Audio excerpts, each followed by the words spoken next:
नमस्कार, मैं हूं दीपाली राणा, आप देख रहे हैं अंतिम बाजी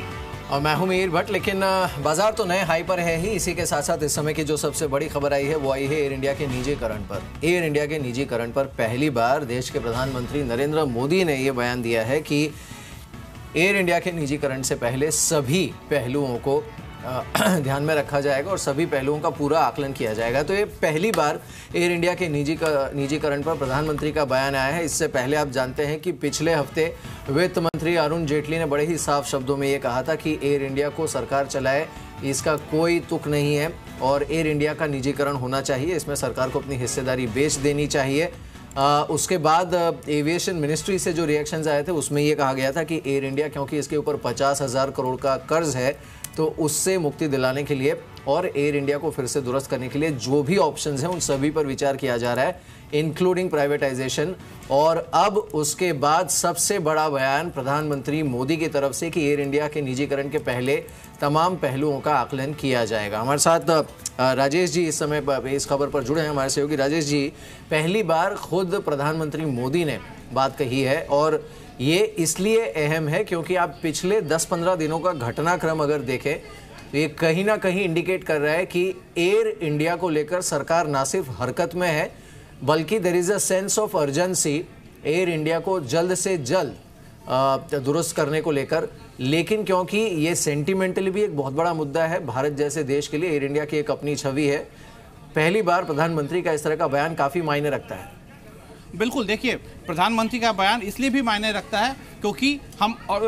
नीति आयोग ने अपना रिकमेंडेशन में भी ये कहा है कि इवन अगर हमें 30,000 करोड़ का राइट ऑफ करना पड़े तो भी एयर इंडिया को 100% डिसइन्वेस्ट कर देना चाहिए, क्योंकि सरकार एयर इंडिया में जो भी पैसा टैक्स पेयर्स का लगाती है वो आगे चल के लॉसेज में बढ़ता जा रहा है। और ये लॉसेज कुछ पिछले सरकार के कुछ ऐसे डिसीजंस के चलते हो रहे हैं जिसपे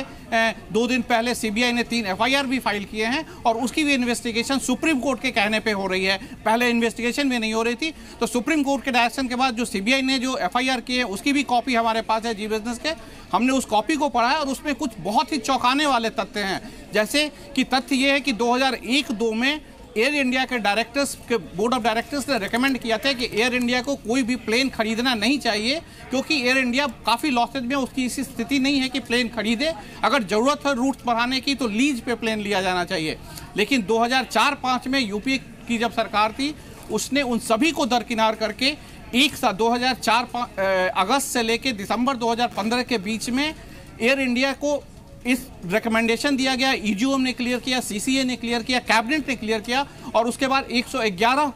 विमान खरीदे गए बोइंग और एयरबस से, जिसकी कीमत करीब 67,000 करोड़ थी। एयर इंडिया की उस समय टर्नओवर थी साल की 7,000 करोड़ रुपए और हर साल 6,000 करोड़ रुपए इंटरेस्ट में देना पड़ता था एयर इंडिया को। तो ये बिल्कुल ही एक वायबल ऑप्शन नहीं था। इसकी खैर सीबीआई जांच कर रही है और अब सरकार जो है, प्रेजेंट सरकार, इसमें जैसा कि वित्त मंत्री ने भी कहा है कि एयर इंडिया पे 50,000 करोड़ से ज़्यादा का डेट है और इस डेट को चुकाने की स्थिति में एयर इंडिया नहीं है और साल दर साल ये लॉसेज बढ़ता ही जा रहा है। तो उसको अगर ठीक करना है वंस एंड फॉर ऑल तो एयर इंडिया को डिसइन्वेस्ट करना होगा। और नीति आयोग का जो रिकमेंडेशन है उसने यहाँ तक कह दिया कि अगर एक बार में 30,000 करोड़ का राइट ऑफ भी करना पड़े तो वो भी करके एयर इंडिया से सरकार को पूरी तरह से निकल जाना चाहिए। देखिए, ये ऐतिहासिक कदम इसलिए भी है क्योंकि एयर इंडिया के रिवाइवल को लेकर पिछले कई सालों से बातें होती रही हैं। यूपीए 1, यूपीए 2 में भी बहुत कुछ हुआ, लेकिन एयर इंडिया रिवाइव हुआ नहीं, उल्टा गड़बड़ी हुई, नुकसान और बढ़ा, प्रॉफिटेबल रूट्स इन्होंने सरेंडर कर दिए, जो कि सीबीआई ने अपनी एफआईआर में भी कहा है। अब जो दूसरा पहलू है इसका,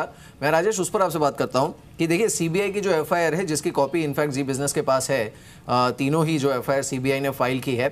इसमें भी इसी मुद्दे को उठाया गया है कि एयर इंडिया का एक तो जो खुद का नुकसान था वो यानी नेचुरल लॉस, और दूसरा जिस नुकसान में एयर इंडिया को धकेला गया, आप प्रॉफिटेबल रूट्स आपने सरेंडर कर दिए, ज़रूरत से ज़्यादा हवाई जहाज़ का आपने ऑर्डर दे दिया, और इसमें देखिए corruption was flowing from the top, यानी पी चिदम्बरम जो कि इसकी जो ईगॉम थी उसके मुखिया थे या फिर हेड थे, वहाँ से लेकर सिविल एविएशन मिनिस्ट्री जिनके तहत आती थी प्रफुल्ल पटेल, उन सभी का नाम इस एफआईआर में भी है। और कहीं ना कहीं उन सबका सीधा संबंध आज ये जो एयर इंडिया की हालत है, 50,000 करोड़ से ज़्यादा का कर्ज है, उससे भी है। राजेश,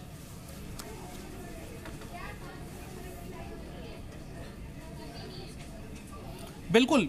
आपने ठीक कहा कि जब डिसीजन ये लिया गया था कि एयर इंडिया 111 प्लेन खरीदेगी, उस समय ईजीओएम बना गया था और ईजीओएम के हेड जो थे वो पी चिदम्बरम थे और प्रफुल्ल पटेल उस समय सिविल एविएशन मंत्री थे। प्रफुल्ल पटेल की मिनिस्ट्री ने रेकमेंड किया था और ईजीओएम ने उसको पास किया था और उसके बाद